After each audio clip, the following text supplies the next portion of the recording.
Should we try to find our dream job or our passion? I just watched Pixar's Soul, and I believe the conclusion of this movie is that we shouldn't. I want to review some of the clips that stood out in this movie and see what we can learn from it.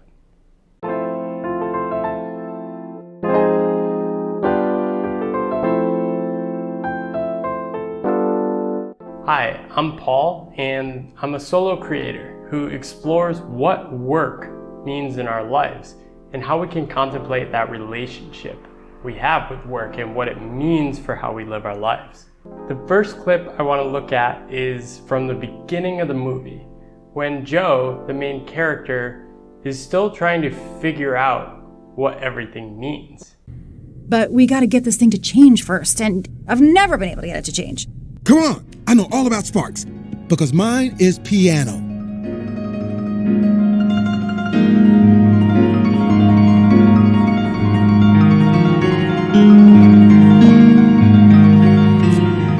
Really? Nothing at all?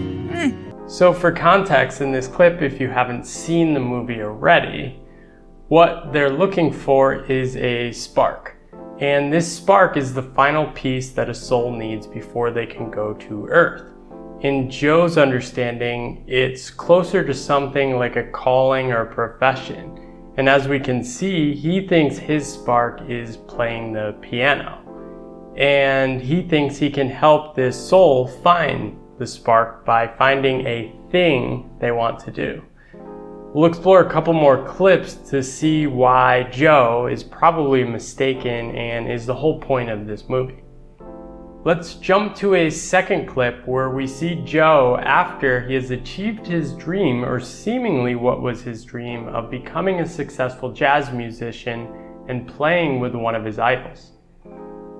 So, what happens next? We come back tomorrow night and do it all again.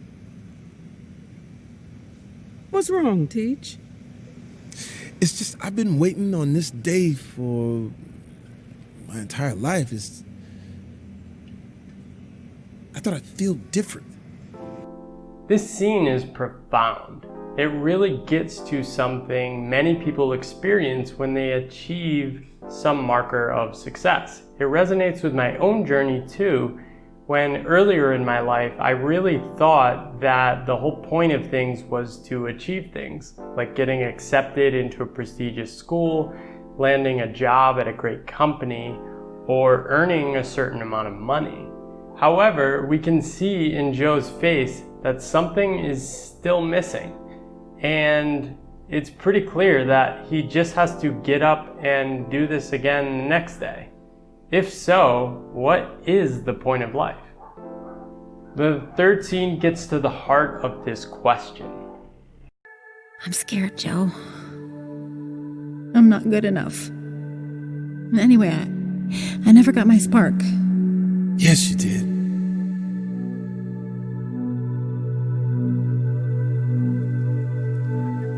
Your spark isn't your purpose.